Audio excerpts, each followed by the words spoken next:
The return home for wildfire evacuees in Saskatchewan will begin this morning. With conditions improving in the La Ronge area, about 7,000 evacuees can start heading back to their communities at 8 a.m. local time today. So for more on what the days ahead could look like, we're joined by Lac la Ronge Indian Band Chief Tammy Cook-Searson, who is joining us from La Ronge. Good morning. Good morning, Anne-Marie. You are in La Ronge. What does it look like where you are? Right now we've had some rain, and it's starting to look good. The fire is looking good. We did have a very scary situation here on June 2nd. We did start from May 21st from Hall Lake, Clambridge, and Sikichu. So we've been working really closely with Saskatchewan Public Safety Agency, with the Incident Command.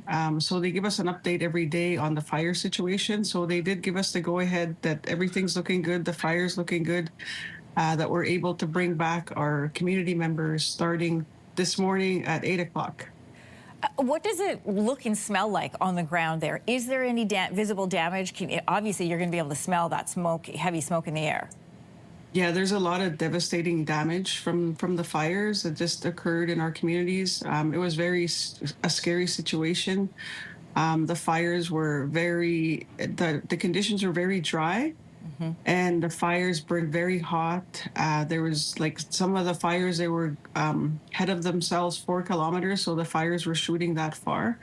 And the winds were 80 kilometers an hour, lots of wind gusts. So there was no stopping the fire. Like, it was just taking everything in its path. We did lose homes in Hall Lake, Clambridge, Sac River, and in La Ronge. People from La Ronge have been away from their homes. You mentioned primarily since June 2nd.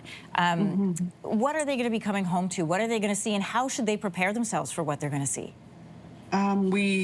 It's devastating. Even on the way back, there's a lot of fire because we had fire all around us. We did have fires just south of us here in La Ronge and Evacuation. So when we did the mass evacuation with thousands of our community members, there was fire just south of us in Evacuation called a ditch fire.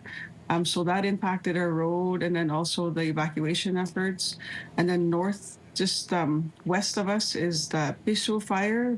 That's the one that started at Hall Lake, and it came all the way to La Ronge, Sucker River, impacting Stanley Mission too. So that closed the road on both sides, Highway 2 and Highway 102, and it also closed the 165 West and 165 East. So all our roads were closed. So it was a really challenging time, but we wanted to make sure that we got all our community members out safely, and as best as we could. So that was our main priority, was just getting our community members out of the danger zone of the fires here.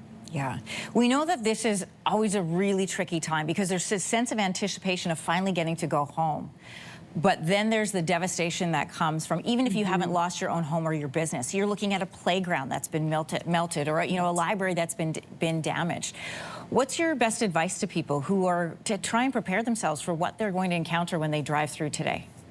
That we'll be here to support them all the way with the rebuild, because it's going to be a lot of work, but it will be emotionally hard, and we'll be here. We do have mental health ready to be here to support. We also have our elders that are willing to help us, and we'll be here. But it's going to be very hard.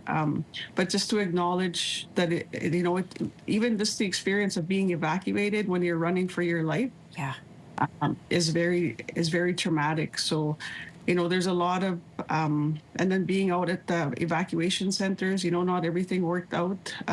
So it's been a challenging time, but we'll work through it, and we'll be here for our community members. Chief Cook-Searson, I want to ask you about that. Saskatchewan's ombudsman is right now investigating the province's handling of evacuees, and Pratchler says some evacuees, you're talking about trauma, they shared going without food, they were sleeping in their cars. How have those issues affected La Ronge evacuees? They impacted us too, because we are 3 communities here. We are a tri-community, so we have the 2 mayors and myself as the chief. So we always work through the issues as they come forward. We have a team of people from Lac la Ronge Indian Band set up in Prince Albert and some of the evacuation sites just to try and work through those issues. So we've taken matters into our own hands, just to try and help our community members. Were able to give some financial aid. We worked with Indigenous Services Canada closely and also Red Cross. But definitely there have been a lot of issues and lessons learned, and hopefully we can improve the system. I think the main issue for this one is that there was two agencies trying to look after evacuees. We had the Saskatchewan Public Safety Agency, and we also had Red Cross. So evacuees were falling between the gaps in service. So making sure that these things, that we just have one agency that we work with, whether it's Red Cross or Saskatchewan Public Safety Agency, that would really help us out, because whether you live on or off reserve, it shouldn't matter when you're fleeing for your life. You should be able to get the services, the lodging and the meals, the basic needs. Absolutely. There may be loss of buildings, but not loss of heart. Lac la Ronge Indian Band Chief Tammy Cook-Searson, thank you for joining us this morning. Best of luck to you and everybody returning home today. Thank you very much, Anne-Marie. If you like that video, make sure to subscribe to the Your Morning YouTube feed, where you can find all kinds of new content posted every weekday morning.